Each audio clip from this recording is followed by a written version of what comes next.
Good morning to everybody. Week 13 of the college football season. It's met with some great anticipation of big games today, but a little bit of heartbreak too, because we know we're rounding down. We're starting to get into the home stretch here. The big slates are going to be dwindling down, but hey, there's still much more out there, and today's one of those huge days. I feel some big things coming, and I can't wait to break it down with my boy Joel Schreck here as we come out of the intro.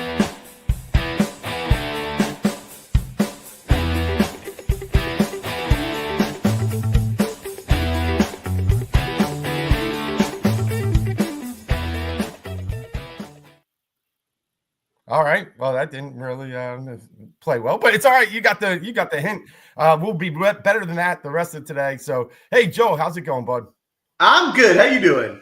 Oh, hey, I'm doing great. Listen, we don't like to just shoot horns here, but we got to say what the work we've done. You had some huge takedowns last year and had some big paydays this year. Last week, I was able to get second place in one of the 10,000 contestants in the 25K DK. So a nice little payout there, and just shows that some of the little things we do and suggest really can pay off. So that one, I think the strategy last week, I didn't play as many lineups as I typically do. I think I played 10 in that 20 max one. And the key for me was actually stacking that West Virginia Baylor game. And, we talked last week, there was a few you could attack and stack, and that was one of them. And Garrett Green was just huge. Obviously, Sawyer Robertson and the young running back. But, and then Robichaud. He was an underowned, underplayed, under 2% player for Boston College, 5,100, got over 20. So there were some keys that we talked about as well as ownership, right? So, Joel, it was a big one, but I'm feeling more today. I mean, you nailed it. Last week, you was on that Baylor-West Virginia game. I'm kind of thinking this week, West Virginia is a spot to we want to be at. I mean, they aren't very good on defense. They move the ball. It's a great spot to attack for DFS. I'm probably going to be back more interested in that game again today, but we'll get through and break it down. Before we get into the DFS stuff, I'm super excited for a 12 o'clock Ohio State Indiana. I want to see if this Indiana team is for real. I mean, they beat Michigan, but now they're really going to be tested with Ohio State. I think it's going to be an interesting game, Dave. I'd love to get your take. Who do you think's going to win today? Yeah. So let me just give you one take before I get into that. I'm not a fan of this Big Noon Saturday or this Fox Big Noon. And I'm going to say Ohio State has to play at noon every single Saturday. I know they're not very happy with it either.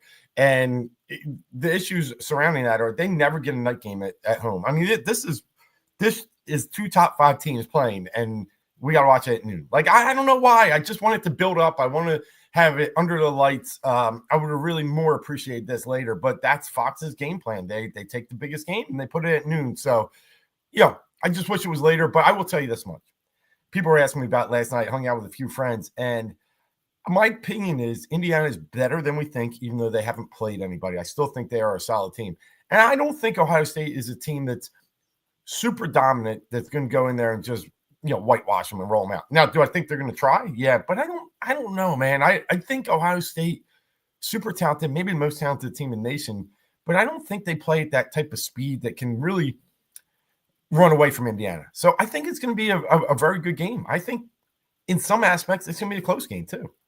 I totally agree. I think Indiana is better than people think. I think they're going to give Ohio State trouble in areas that you wouldn't anticipate, especially up front. There's a really strong Indiana D-line that I think is Ohio State's not going to run all over this team that they usually do with these other schools. However, on the other side of the coin, I'm looking at Ohio State's receivers, and Indiana doesn't have players like that. And that's where I think the difference. I do agree with you. I think it's a close game, but I think Ohio State pulls it out because I think they just have superior playmakers at the end of the day, and their playmakers will make the bigger play and come away with the win. But I'm excited to watch it. Unfortunately for us, it's probably going to be more fun to watch than it will be for DFS purposes. Sure. Not the highest total, not maybe a game we want to target for fantasy points, but let's get into the slate, and we'll start with the Ole Miss Florida game. I think there's a few spots here that we want to target, we want to get involved in. So looking at this game, I'm going to start on the Ole Miss side. With Henry Parrish out, it gives an opening for a value running back today. It looks like Bentley is going to be the beneficiary of the injury. They'll probably split carries, but if there's a go-to guy against what's been a pretty weak Florida defense, on a very good Ole Miss offense and a very affordable price, I think it's a great spot here. And the ownership, while there's some ownership, it's not crazy. So for a $4,200 back, Bentley is my play here on the Ole Miss side. but you're going to want to get exposure to this Ole Miss offense any way you can. Bentley is a nice, salary saver, but Jackson Dart's one of the best QBs on the slate against, like I said, a weak Florida defense. You can play Dart at 9,100. And, of course, his best player, Trey Harris, who's been hurt, is back. He's the most expensive receiver on the slate, but we've seen him have some monster games. So he can be in play as well. Yeah, what's really interesting is the development of Florida's quarterback, and we saw it again last week, DJ Lagway. Only 13 fantasy points, but he brings a different dimension to this team. They've been very successful when he's played. They've been winning games. And I think there's some – listen, Ole Miss is – and they're right there at the top of the SEC. I found the comment from Lane Kiffin very interesting that maybe I don't want to play an SEC championship game. Maybe I'll take my 2 losses and just, get in the playoffs. And there's some value and merit to what he's saying. But to this point, it's going to be a tough game. But I think Lagway at 5,000 in a potential catch-up situation. The spread here, Florida's 13-point dogs. I think they're going to have to throw it. I think Lagway has some potential. So he also runs the ball. Again, at 5K, you just need about 15 points, 16 points here to really pay off. So I like Lagway. I'm not saying he's my top 5 quarterback, but as an off-the-radar quarterback, low-owned, I think I like his game. If you haven't seen him yet, it is pretty solid. All right, there you have it. Hey, real quick, Joel, the running situation in Florida, we got to run away from so everybody knows. Last week, everybody thought Jaden Ball would get the ball. 6 carries. He did break one for a touchdown. But then Jacoby Jackson got 6 carries. What's his name was back, got 2 carries. I don't know. I think we're far away from the Florida running game today. Also, not only that, it's not a great matchup either. This isn't like a smash spot where you want to get some exposure to a running back. This Ole Miss team is big and tough up front. There's too much of a question mark of how the splits are working in the backfield. So I'm with you. It's a stay. But Badger could be a play at 5,100. He was a star last week. So that if you're going to go anything with Florida, quarterback, receiver, that's about it. But I love your plays, and especially Trey Harris from Ole Miss. All right. Now looking over at this UNCBC game, both teams have been relatively fantasy friendly. I don't think this is by any means a smash spot, but certainly a spot where you can pick and pry a few pieces. My favorite play in this game is going to be Kai Robichaud. BC's running back who has regained control of this backfield at 5,600. This is not a great UNC defense. They've been beaten on the ground. Seems like Robichaud's underpriced here at 5,600 and what his new role is. The last 2 games, he's really been the featured part of this offense. As Castellanos has kind of left the team, they've really gone to Robichaud here. So I'm going back to that well. He's affordable. He has plenty of upside. I obviously would love Hampton as well, which is UNC's running back. Price tag a lot different. If you can afford him, I think he has plenty of upside. We're realistically only going to be able to fit one 9K player in your lineup, so you just got to pick and choose which guy you're going for. Who you like in this game, Dave? Yeah, I want to try and find a way to get Hampton just simply because last 2 weeks, 32 carries, 35 carries. We don't see that in college football anymore. But they are definitely giving him the ball. And then the other beauty is in those games, he's had 8 receptions. So, he's upwards of 40 touches in some of these games. If you get 20 out of a 7K player, pay up 9,600 to get the 40 out of Hampton. So I'm going to try and find ways to get Hampton in. I know I agree with Joel. It's just such a priced up week that we're probably only going to be able for one 9K player. To his point, one outside of quarterbacks probably. But Robichaud, he's just been a hero in the last 2 weeks. And finally, they've just decided it's his game. So I love your call there. I think Robichaud is in one of my, top 5-6 plays at running back, especially at 5,600. Great price. Boom. All right. Here's a big one. We got this Miami Wake Forest game. We're in Miami. Wake Forest stinks on defense. Miami is going to score a ton of points.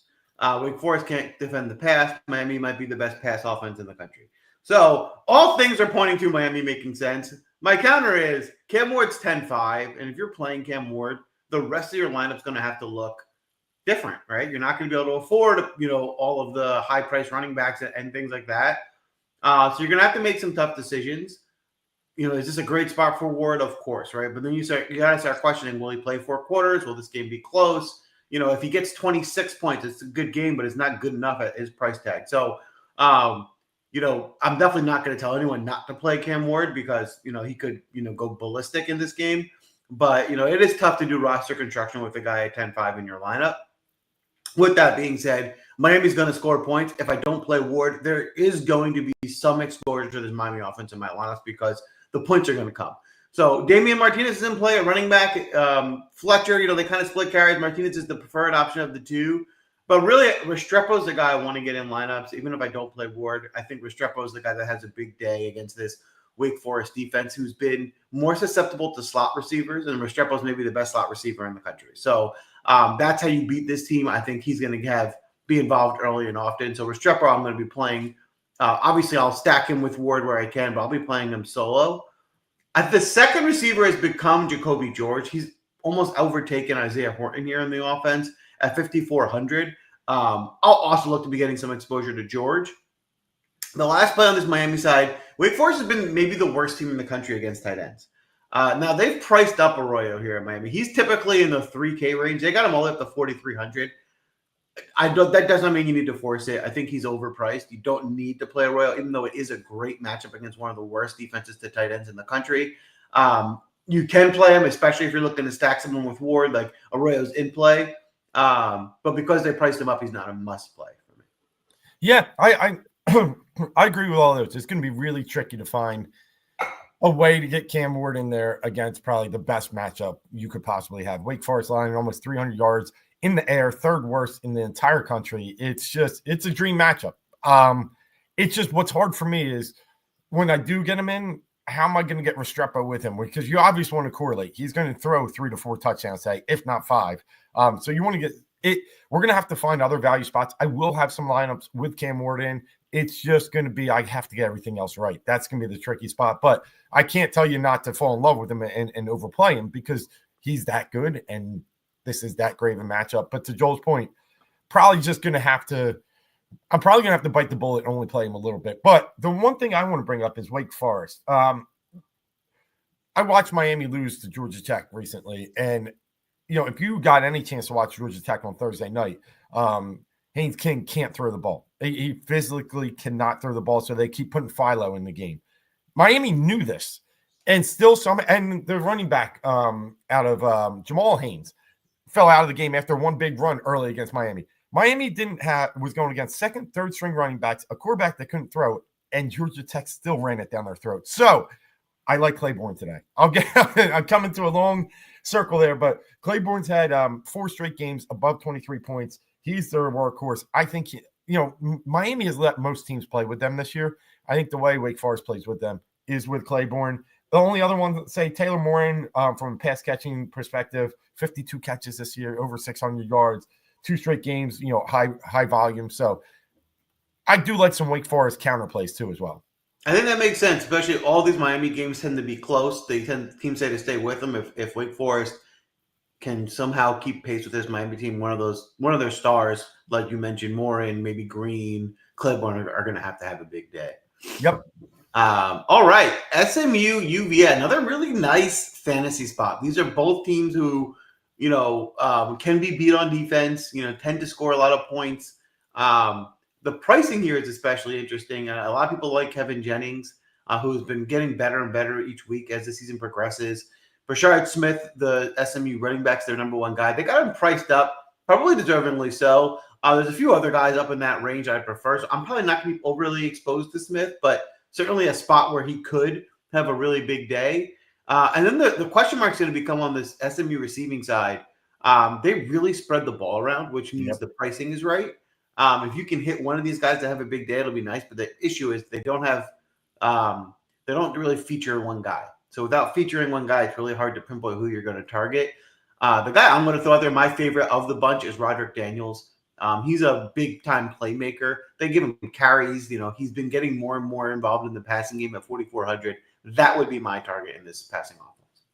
Yeah, for me, SMU, I will like to play some Kevin Jennings at 7,900. I think it's a very fair price versus a Virginia team that's not very good against the pass. You can look up DraftKings numbers, but there are several out there. They allow over 250 yards passing per game.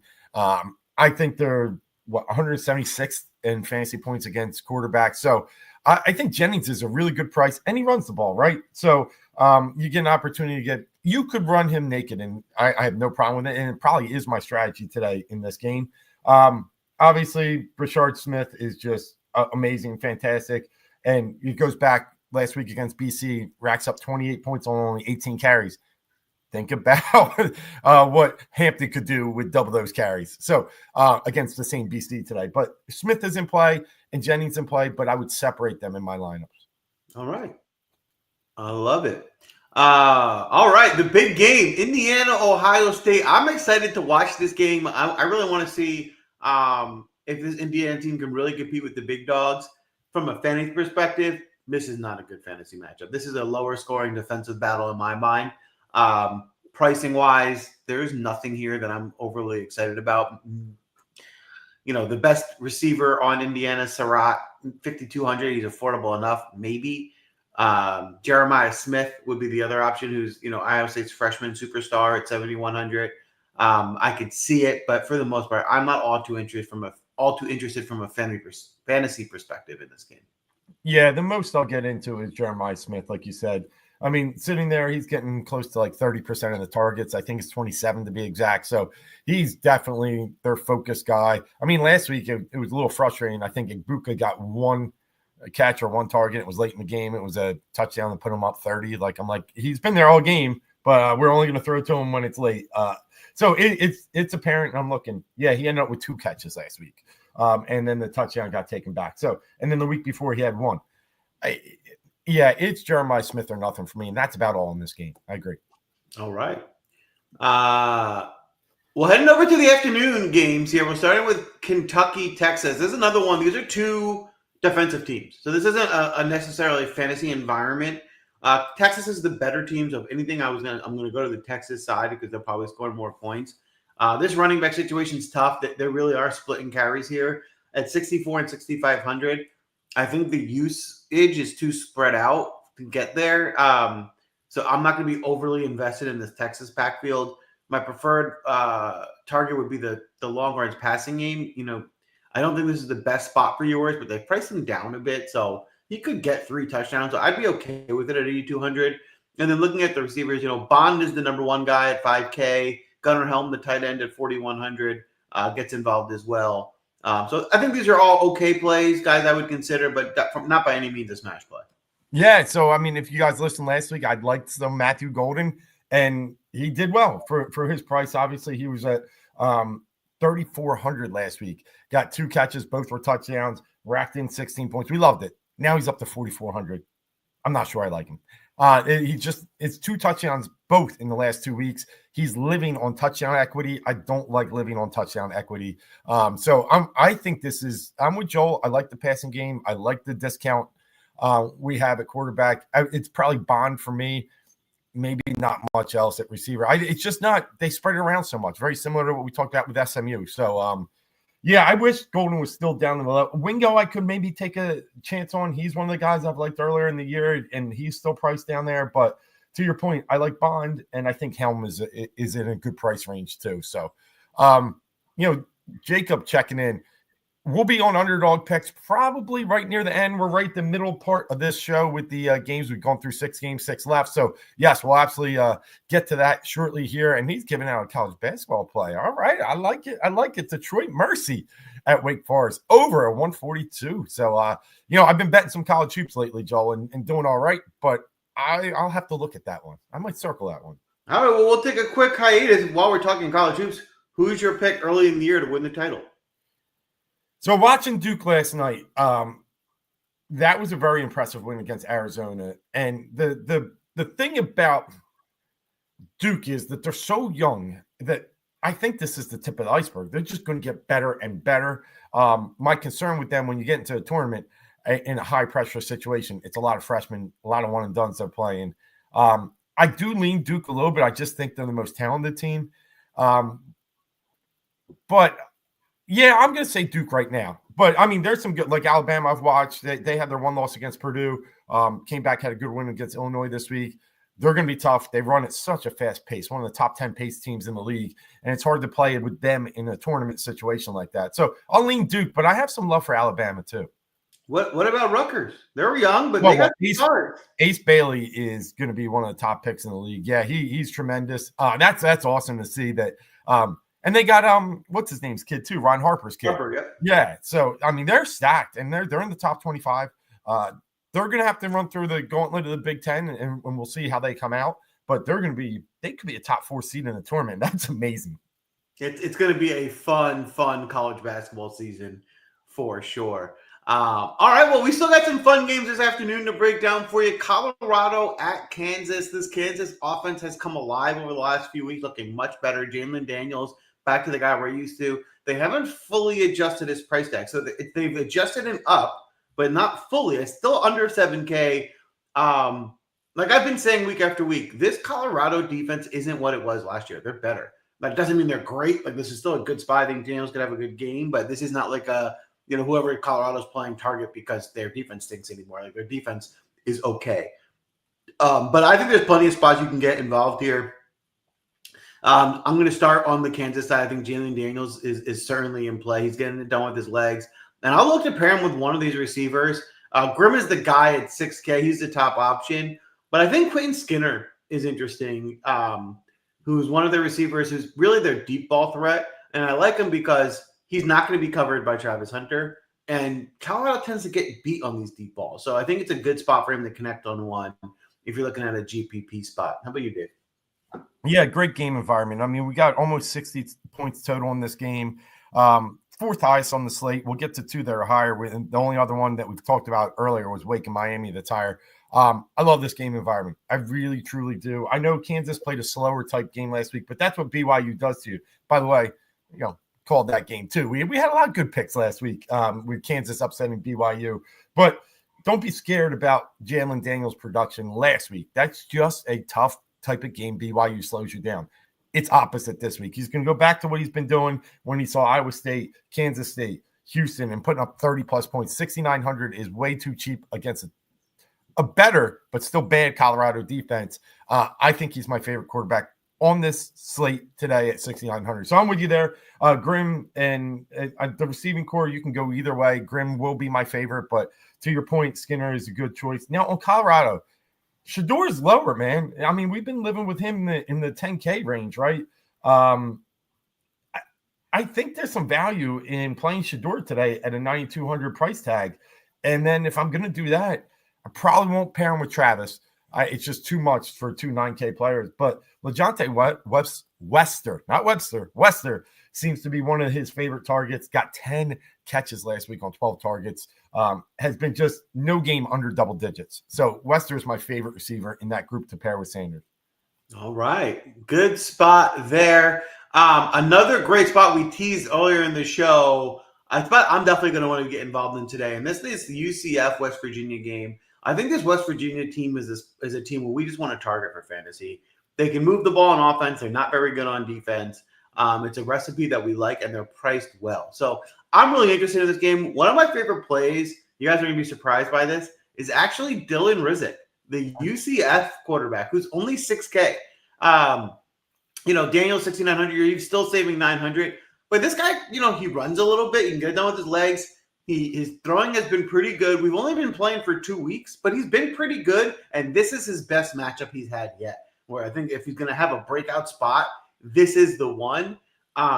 If you're looking for a value quarterback, I think Rizek is in a really good spot. And again, it's game environments. If you like this game environment, you can run him back with Green. Now you got 2 quarterbacks, both under 8K. If this game goes over, you're going to be in a great spot. Kind of reminds me a lot of Baylor, West Virginia last week. That's how I'm treating it. And there's plenty of other spots to get. Now, I think it's hard to get to Harvey here because of the price tag. Love Harvey, but if I'm playing Rizek, I'm not going to play Harvey as well. I'm going to do one or the other. Yeah. However, I will go a pass catcher. And there's 2 guys that are the main beneficiaries. It's Hudson and Jones. Jones, my preference. Rizek has really gotten Jones more involved since he's taken over. I think Jones has become the number 1 option on this offense. So I'm going to be pairing Rizek with Jones as much as I can. And then the tight end, Randy Pittman, is the third guy. He's 3,700, so he's affordable. If you're looking for a value play, you can certainly look at Pittman on the UCF side. On the West Virginia side, I'll play Garrett Green alone. You don't have to pair him with anyone. But I think my favorite target to pair him with will be the tight end, Cole Taylor. He's been getting more and more involved. They've been targeting him a lot. at 3,800. He's super affordable without any of these pass catchers really separating themselves. I'll take the affordable tight end who can get into the end zone as well.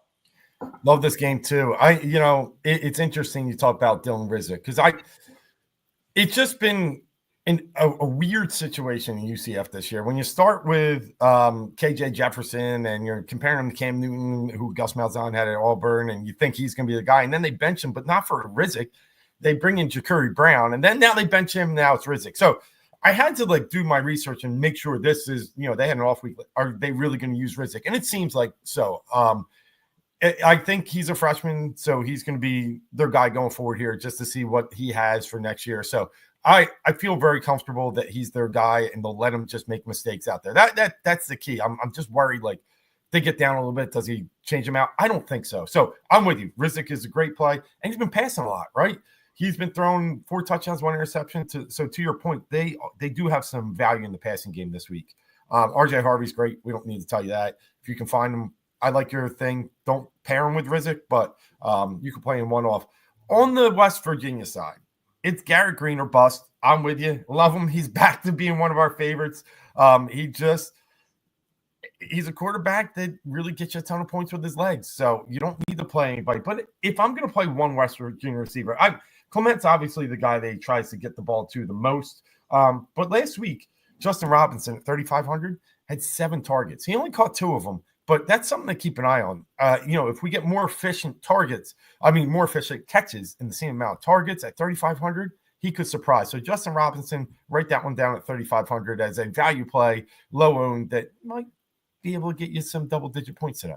Yeah, I'll piggyback on that. Traylon Ray is out for the year, so he's getting his snaps.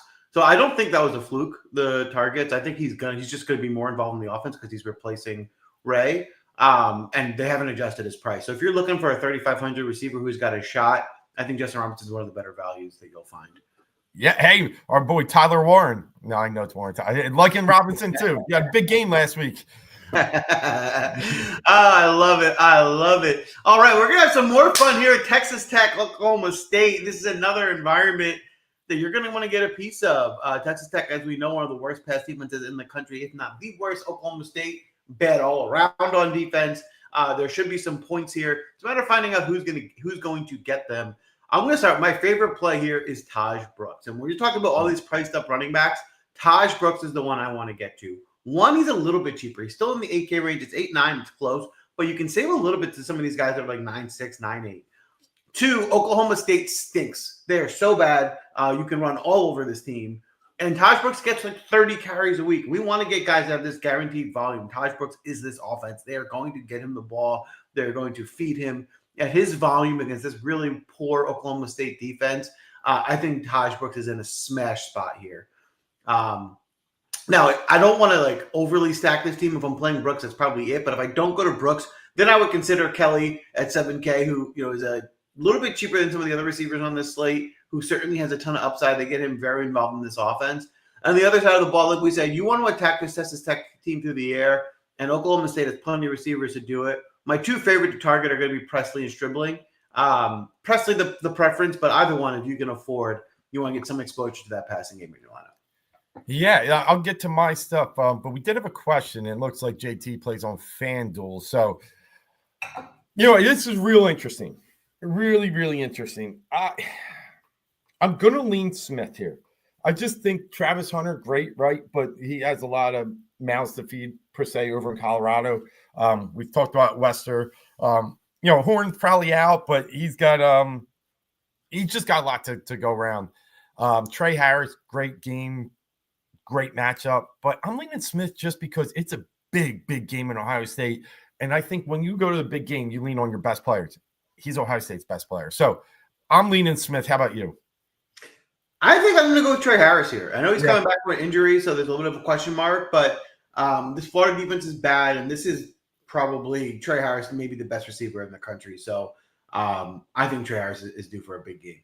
So there you go. We give you let's back off Hunter. One of the other 2, I think you can't go wrong with. And it's not that you can't go wrong with Hunter either. Over 250 rush yards for TTU. What, in the first half? Because it might be, they might get it by the first half. This is a horrendous Oklahoma State defense. So to Joel's point, he's probably, so many great running backs. I mean, I could even see a situation where you put a running back in the super flex set. I can see some lineups where that could work. So yeah, Taj Brooks in play. This is going to be back and forth. We got 65.5, second highest total on the board, 4.5 point spread. So we're right in that nice pocket of under a touchdown. It should be a back and forth game.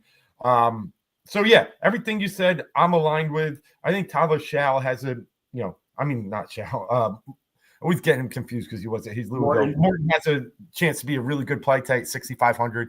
And then you nailed it on the okay side. Stribling's been probably the best, but Presley's been coming on of late. So I could see us playing 4 and playing a good run back here. Boom. Great spot to be in for today. All right. BYU, Arizona State, a really good match. This should be a good game to watch. It's an okay game for fantasy. There's some spots I want to play. It's not necessarily a game I want to super target, but I think there are some spots here that I'm interested in. I'm going to start on the Arizona State side.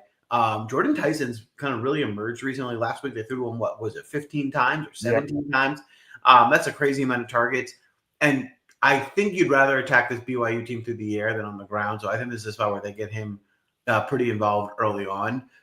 So Jordan Tyson's my favorite play on the Arizona State side. On the other side, LJ Martin at 7K. He's their best player. 7K I feel like is a little high for him. But if you're looking to get involved in this spot, again, not a great matchup either against Arizona State, but LJ Martin could have a game where he rushes, for 100 and a couple scores. So I'll keep him on your radar. I think these BYU receivers are a little bit priced up.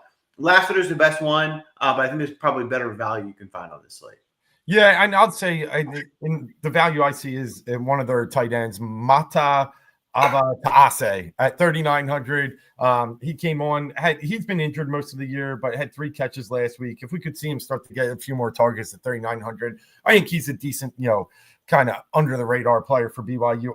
LJ Martin's way too much. Like we had him in the 3s, 4,000s recently. Looking 4,100 as far back as week 7. Yeah, he's gotten some volume, but it's just not enough for me. So yeah, I'm off him at 7K. And I'll say this. Arizona State's a very nice story this year, and they got a chance to play in the Big 12 championship. A big win last week against Kansas State. Now they're home. They got an energetic coach. When you're home and you have a lot of energy, you're going to want to do some big things. And again, go give it to your best player. I like Scatterbo today, even though it's a tough spot. We can remember Neal had a touchdown or 2 last week. I think he had 2 for Kansas against BYU. If we get touchdown equity, he's at 13 this year. He could really pop. He's had some games over 50. So I like Scatterbo a lot. I know the price tag's up there at 9,400. So it's, again, one of those. He's probably below some of the other 9,000 guys, but he's a sneaky play. People won't be playing him against this defense. I like Scatterbo. All right, there you have it. Moving over to this Penn State-Minnesota game.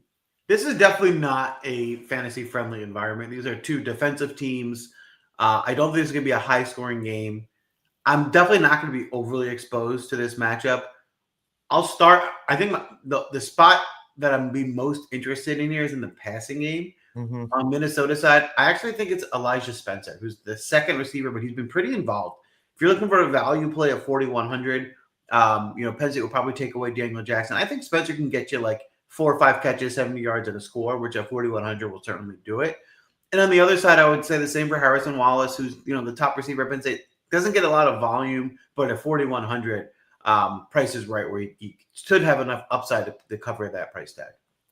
Hey, Joe, thanks for checking. Appreciate it. Yeah, the DraftCast is definitely where the PGA DraftCast is just spot on point, and we're just trying to follow in those footsteps. But, yeah, thanks for checking in. We do try to spend a lot of time and put in some value here, so I appreciate that. But, talking about Penn State, obviously Tyler Warren, you start there, you end there almost. Katron Allen had a good game last week, but again, only 6 carries.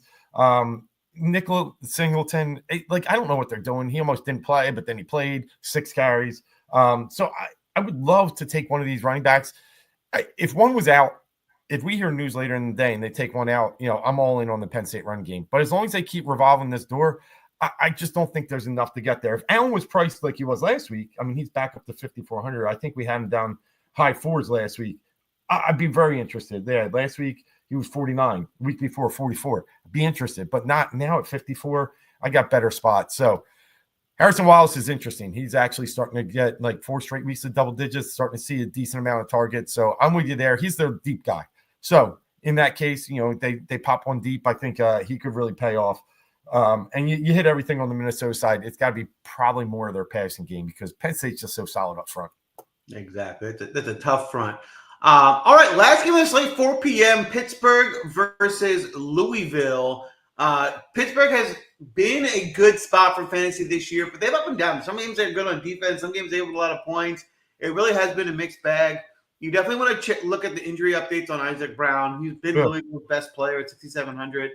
I'm probably going to shy away because I don't know if he'll play the whole game or if he's hurt, if he'll be limited. So I'm a little bit skeptical on Brown, even if he plays. But if he's out, it actually makes me more interested in Ja'Cory Brooks and Chris Bell because I just think someone's going to have to make plays, and I think you can beat this Pittsburgh defense. So those are the two best playmakers. Chris Bell had like 9 targets last week at 5,500. But Ja'Cory Brooks is the go-to guy. They really throw to him a lot at 8,200. I think he has plenty of upside against a pretty bad Pitt pass defense. Yeah, Ace, they're very legit. They were one of our plays last week too. Big win, like again outright at 7.5-point dogs up in Kansas State. They're good. Big thing today for this game, Eli Holstein's back. He had a head injury, but he's been cleared to play, so that does make this a more easy to swallow playing some of the Pitt players because it's just been a little bit rough the past few weeks. They lost a heartbreaker last week with Clemson, allowing them to score late in the game, and they played really tough. And they're still a solid team. So I think Holstein's in play because Louisville's been terrible against quarterbacks, just absolutely awful. So Holstein back in play, Des Reed always in play, and then Mumpfield, he'll get a tick up in a lot of my kind of lineups because of the return of Holstein. He hasn't been able to really do much without Holstein, but we can go back to earlier in the year when he had some 30-point games with Holstein at quarterback. So I like Mumpfield. Now, on the other side, you mentioned it. If you're like me, I felt a lot of pain last week with Isaac Brown. 2 carries into the game. He's out. I'm on Twitter. I'm like, why is he out? Because I couldn't get the game. I'm trying to find out. He had like a chest injury or something like that. So really keep an eye on the news today because if he plays, it's great. But shoulder. It was a shoulder. I knew it was upper body. But if he doesn't play, I'm still off the Louisville run game. But I'll always mention Chris Bell. What a week last week. 29.2 points. I mentioned it last week. He was down in the 3,000s. Now he's at 5,500. So he spiked 2,000. It's tough. But Chris Bell, I mean, if he's going to see that type of volume, if they're going to double Ja'Cory Brooks or take him out over the top, Chris Bell's your guy. He runs the same amount of routes. He's their number 2, no doubt. So I like Bell a lot. Boom. All right. That's a wrap for the slate breakdown. It should be a fun week. Definitely some good targets this week. You're going to have to be smart pricing-wise on how you do roster construction. And good luck. Let me see those green seasons you got. And before we let you go today, we will head over to Underdog and give you our pick'em plays. Dave, I'll start with you. If you look at the Underdog slate, who are you looking to target today? Yeah, let me just answer Warren's, it's not really a question, but what he's doing. And I'm trying to do the same, Warren. Get there with Lagway. I know you said you got here a little late. At 5K quarterback, I know he hasn't been great. He hasn't put up a ton of points, but in a game when they're going to be projected to be trailing, I think Lagway at 5K might allow you to squeeze in those 3 high-price running backs. Also, I mean, Texas Tech's quarterback at 6,500. Morton against that terrible Oklahoma State defense. That's the way I'm going to get there. I'm going to have to get cheap at quarterback. But, just wanted to point that out. This is a crazy week. It's just, so many interesting games. We've talked about 4 games, 60 or more, pretty much in the totals market. And one of those ones that, for me, we just have to get involved with is the Miami Wake Forest game. So I got Cam Ward over 3.5 pass TDs. I almost went with the yards, but they never give Damian Martinez the ball. I think he averages maybe 12 touches a game. So it's throw at Miami, and they're throwing against the second worst pass defense in all of college football. 3.5 TDs. It seems like he should get there by half. I'll take that as one of my Underdog plays of the day. I'm with you on that. Ward is going to have a good day today for sure against this pretty weak Wake Forest defense. I'm going to start here, and I'm going to look at I like both Brookses today, whether it's Louisville's receiver or Texas Tech's running back. But we're going to start at Texas Tech against a really bad Oklahoma State defense. I think Taj Brooks is due for a big game. He's going to have a lot of yards. He's probably going to run for a lot of touchdowns. I think the best way to play his number is on the actual total fantasy points. It's 25.25. You can score a few touchdowns. You can get there and over the yards, a combination of both. But I'm going to go with Taj Brooks over 25.25 fantasy points. I'll back you up there. I love it. I'll go to another running back, just did a quarterback. Get to that UCF West Virginia game. Give me RJ Harvey over 125.5 rushing yards. We've just seen so many teams run rampant on West Virginia, and RJ Harvey's one of those that's going to see 20, 25 plus carries. So I think he should get to this number rather easily, especially with a freshman quarterback on the road. I think you're going to want to lean on the running game a little bit here. So I'll take RJ Harvey over 125.5 rushing yards. All right. We're looking sharp today. So I'm sorry for the corniness of this joke, but my picks are going to be Brooks brothers, the other Brooks, Ja'Cory Brooks, the receiver for Louisville. I'm going to go back to him over 90 receiving yards. The way you attack this Pitt defense is through the air. He's the number one receiver. He's going to be involved early enough, and especially if their running back sits, I think he's going to be the featured guy on this offense. So over 90.5 receiving yards for Ja'Cory Brooks. Love it. And the only problem there is it depends if they try and play him like Stanford did. But if he's left one-on-one, he's going to shred that team. So I'm with you. All right. That's a wrap for today's show. I'm excited. I'm excited for the real football as well. Well, it's going to be a fun day for fantasy. I'm excited to see Indiana, Ohio State. I'm excited to see BYU, Arizona State. There's some really great games on this slate to break down. Good luck to everyone. Please do, if you win any money, if you have a good lineup, follow us on Twitter.